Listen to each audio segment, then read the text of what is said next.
sudah orang tidak mampu, sudah orang minta tolong berusaha untuk kesembuhan anaknya. Bagaimanapun namanya orang tua kalau sudah gelap mata demi anaknya, bisa jadi diupayakan cari sana cari sini uang apa, pinjam sana pinjam sini. Ya Allah, kok masih ada orang yang mau apa, menggunakan kesempatan dalam kesempitan, ya, memperdaya orang yang sudah tidak mampu atas nama pengobatan, dimintai uang 4 juta untuk memagari rumahnya.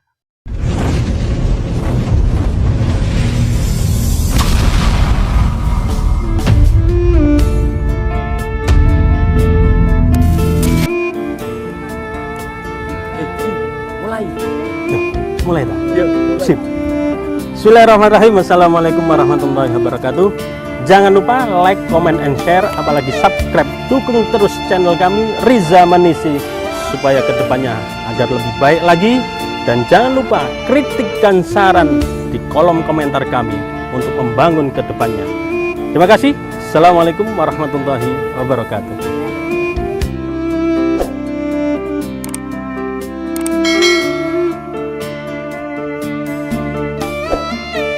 Bismillahirrahmanirrahim. Assalamualaikum warahmatullahi wabarakatuh.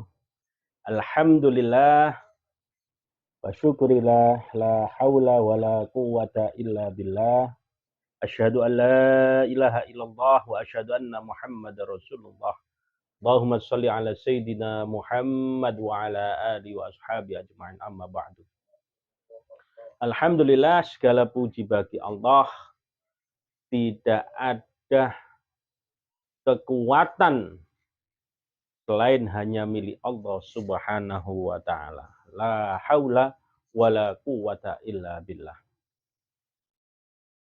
Pada kesempatan malam hari ini, saya tadi pagi mendapat satu kiriman WhatsApp, ya, dari seorang pasien, yang mana pasien ini sangat-sangat bagi kami yaitu prihatin, sangat prihatin. Sudah dari keluarga yang kurang mampu, kalau dalam dunia ataupun dari warga sendiri itu termasuk masyarakat berpenghasilan rendah, MBR, dan juga diuji oleh Allah, yaitu dia ini diberikan ujian yaitu berupa sakit, yang mana sakitnya ini luar biasa. Kalau kita deteksi itu sakitnya kena guna-guna ataupun kena pelet, yaitu termasuk sakit non medis. Sehingga apa? Kalau dia sudah mulai terkena ataupun sakit itu datang, maka yang dia rasakan apa? Kaki ini terasa lemas, tidak bisa berdiri, tahu-tahu badannya juga lemas, tidak bisa bergerak, apalagi kayak diikat, tangannya kaku, diikat seperti ini. Itu kalau kambuh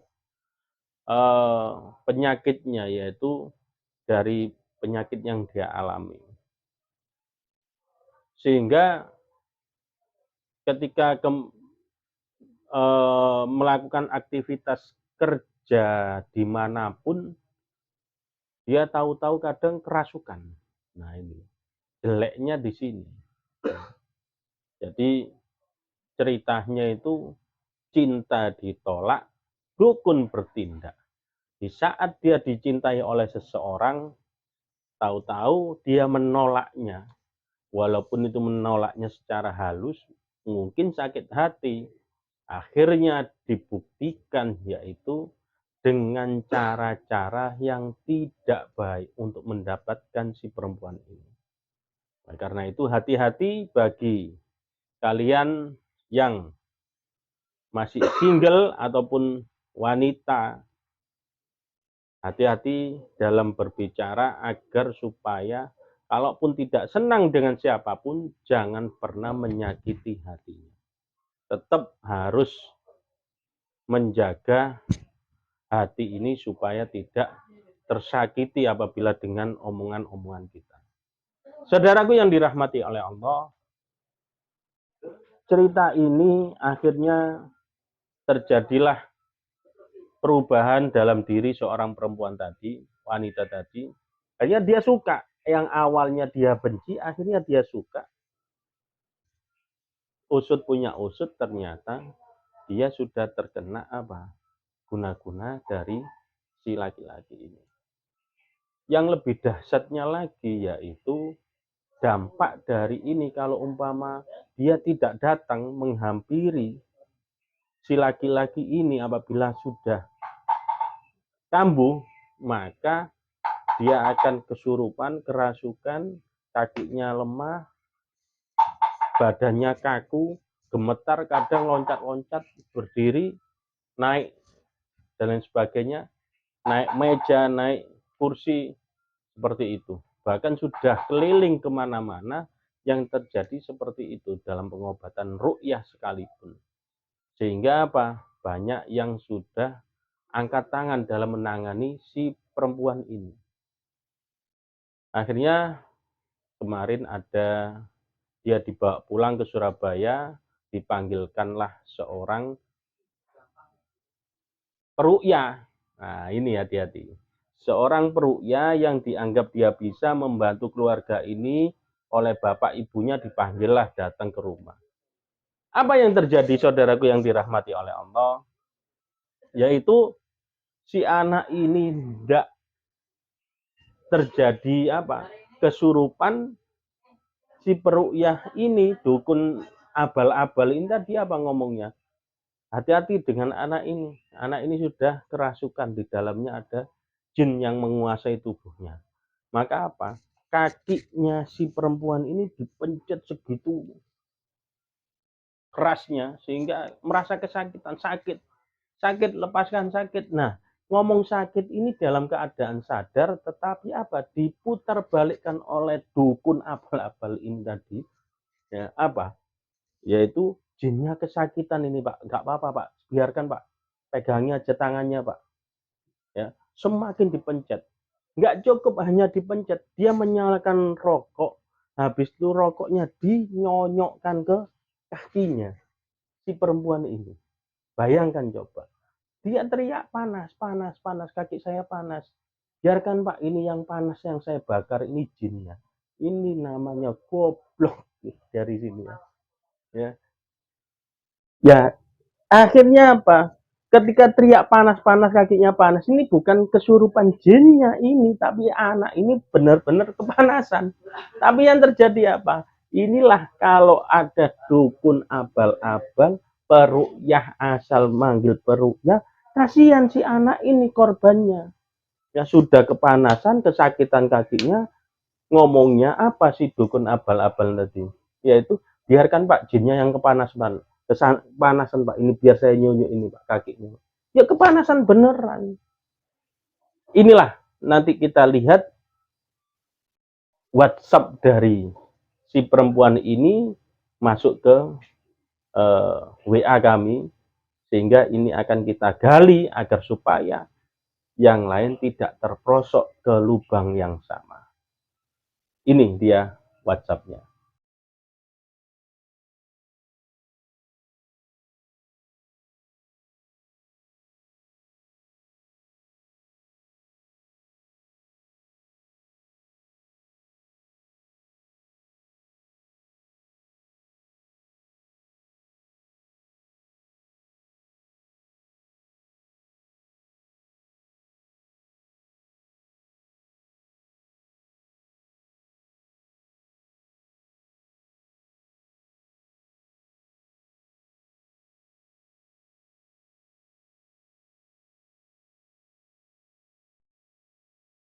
Saudaraku yang dirahmati oleh Allah, sehingga apa, di situ saya menerangkan ini sudah nggak beres ini.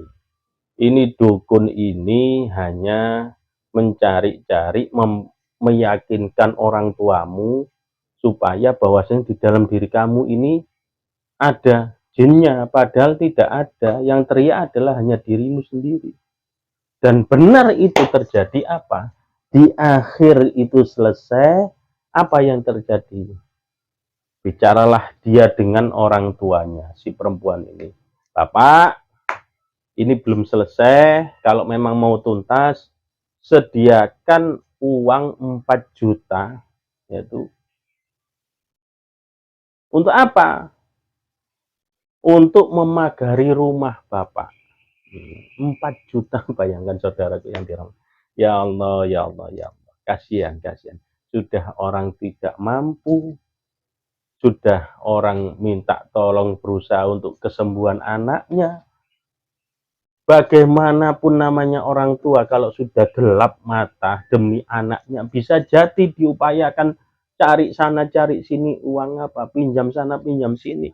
Ya Allah, kok masih ada orang yang mau apa, menggunakan kesempatan dalam kesempitan, ya, memperdaya orang yang sudah tidak mampu atas nama pengobatan, dimintai uang 4 juta untuk memagari rumahnya, plus 200.000 untuk memagari diri seorang pasien. Masya Allah. Apa yang terjadi percakapan itu? Apa kata orang tuanya?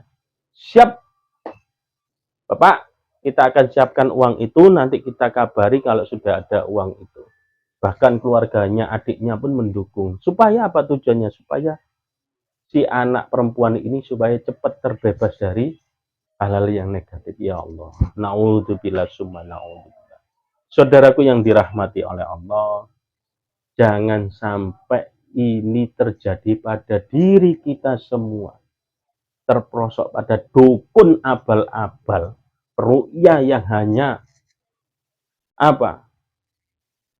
Mengaku-ngaku bisa ru'ya, bisa mengeluarkan jin, bisa melihat jin, bisa komunikasi dengan jin. Bullshit semua itu. Sebenarnya tidak terjadi seperti itu. Kami belajar sudah sejak 2008 sampai sekarang ini tidak ada seperti itu.